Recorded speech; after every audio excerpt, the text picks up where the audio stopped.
श्री स्वामी समर्थ. आज आहे अक्षय तृतीया. सर्वप्रथम सर्वांना अक्षय तृतीयेच्या खूप खूप शुभेच्छा. अक्षय तृतीयेचा दिवस हा 3.5 मुहूर्तांपैकी एक संपूर्ण शुभमुहूर्त असतो. अक्षय तृतीयेचा संपूर्ण दिवसच शुभ असतो, त्यामुळे या दिवशी विशेष मुहूर्त बघण्याची गरज नसते. अक्षय तृतीया या दिवशी मनुष्य जे काही कर्म करतो त्याचे त्याला अक्षय पुण्य प्राप्त होते, अक्षय फळ प्राप्त होते, ज्याचे कधीही क्षय होत नाही, जे कधीही नाश पावत नाही. आणि म्हणूनच अक्षय तृतीयेच्या दिवशी आपण अगदी साधे सोपे उपाय जरी केले तरीसुद्धा याचे अक्षय फळ आपल्याला मिळत असते. आणि या दिवशी केलेली कोणतीही सेवा, कोणतीही पूजा ही कधीही वाया जात नाही. देवदेवतांच्या पूजेसाठी अक्षय तृतीयेचा दिवस जितका महत्त्वाचा आहे, तितकाच पितरांच्या सेवेसाठी, पितरांच्या पूजेसाठी सुद्धा हा दिवस खास मानलेला आहे. अक्षय तृतीयेच्या दिवशी श्रीहरी विष्णू व माता लक्ष्मी यांची एकत्रित पूजा सुद्धा केली जाते. या दिवशी आपण बऱ्याचशा गोष्टी करत असतो, तसेच आपल्या घरातील इडापिडा नष्ट व्हावी, नकारात्मकता नष्ट व्हावी, तर यासाठी सुद्धा आपल्याला संध्याकाळच्या वेळेला, तिन्ही सांजेच्या वेळेला घरातून बाहेर एक वस्तू फेकायची आहे, ज्यामुळे आपल्याला जर शत्रूचा त्रास असेल तर शत्रुदोष नष्ट होईल. आपल्या घरातील सर्व नकारात्मकता, सर्व दोष, सर्व इडापिडा जी आहे तर ती सुद्धा नष्ट होईल. अशी कोणती वस्तू आहे तर जी आपल्याला संध्याकाळच्या वेळेला घरातून बाहेर फेकायची आहे, याची संपूर्ण माहिती आपण आजच्या या व्हिडिओमध्ये पाहणार आहोत. व्हिडिओला सुरुवात करणे अगोदर तुम्ही जर चॅनलवरती नवीन असाल आणि पहिल्यांदाच माझे व्हिडिओ पाहत असाल तर चॅनलला सबस्क्राईब करा. व्हिडिओ माहितीपूर्ण वाटला तर व्हिडिओला लाईक करा.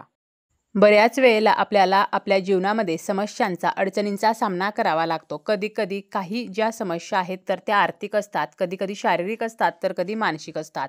घरामध्ये सततचे वादविवाद, कलह, मतभेद या गोष्टी होत असतील तर घरातील जी नकारात्मकता आहे तर ती वाढलेली असते. आणि म्हणूनच आपल्याला संध्याकाळच्या वेळेला घरातून ही वस्तू जी आहे तर ती बाहेर फेकायची आहे. बऱ्याच वेळेला आपल्या घरामध्ये काही दोष असतात, हे दोष नष्ट व्हावेत, आपल्या घराची प्रगती व्हावी, त्याचप्रमाणे आपल्या घरामध्ये कोणी ना कोणी बाहेरचे लोकसुद्धा येत असतात. काही लोक जे आहेत तर ते चांगल्या भावनेने येतात, तर काही लोकांच्या मनामध्ये मात्र आपल्याबद्दल वाईट भावना होते. तर अशा आपल्याबद्दल वाईट चिंतणाऱ्या लोकांमुळे काही नकारात्मक ऊर्जा आपल्या घरामध्ये निर्माण होत असते आणि त्याचे घराला दोष लागत असतात. त्याचप्रमाणे आपण स्वतःसुद्धा कधी-कधी निगेटिव्ह विचार करत असतो. घरामध्ये 2 व्यक्तीमध्ये मतभेद झाले, भांडण झाले, तर रागामध्ये आपण वाईट बोलतो आणि मग हे जे आहेत तर ते दोष निर्माण होत असतात. घरामध्ये अडचणी, संकटे सुरू होतात. मग या अडचणी ज्या आहेत तर त्या पैशासंबंधी असू शकतात. घरामध्ये पैसा येत नाही किंवा आलेला पैसा टिकत नाही. घरातील कर्ती जी व्यक्ती आहे तर त्या व्यक्तीला सतत अडचणींचा सामना करावा लागतो किंवा घरामध्ये सततचे आजारपण आहे, कोणी ना कोणी सतत आजारी पडत असेल तरीसुद्धा आपल्याला हा उपाय करता येतो. आता हा उपाय आपल्याला संध्याकाळी करायचा आहे. संध्याकाळी तिन्ही सांजेच्या वेळेला आपल्याला हा उपाय करायचा आहे. आपल्या घरातील इडापिडा, अलक्ष्मी, अवदसा बाहेर जावी आणि बाहेरील लक्ष्मी घरात यावी, तर यासाठी आपल्याला हा उपाय करायचा आहे. काळे तीळ जे आहेत तर ते आपल्याला घ्यायचे आहेत. पांढरे तीळ आपल्याला उपायासाठी घ्यायचे नाहीत. 1 चमचा काळे तीळ घ्यायचे. जर काळे तीळ नसतील तर त्याऐवजी आपण काळे उडीद सुद्धा घेऊ शकतो. यासोबत आपल्याला 2 काळे मिरी जे आहेत तर ते सुद्धा घ्यायचे आहेत. तसेच 2 लवंग आणि 2 वेलची घ्यायची आहेत. साहित्य घेताना आपल्याला ते नवीनच घ्यायचं आहे. त्याचप्रमाणे व्यवस्थित असं साहित्य घ्यायचं आहे.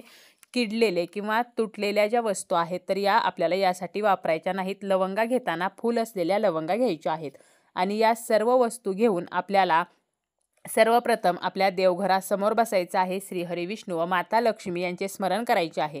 आपल्या घरातील जी काही इडापिडा आहे, जे काही दोष आहेत तर ते नष्ट व्हावेत म्हणून आपल्याला विष्णूंकडे प्रार्थना करायची आहे. त्याचप्रमाणे आपल्या घरामध्ये माता लक्ष्मीचा सदैव वास राहावा, माता लक्ष्मीची कृपा आपल्यावरती सदैव राहावी, तर यासाठी माता लक्ष्मीला सुद्धा आपल्याला प्रार्थना करायची आहे.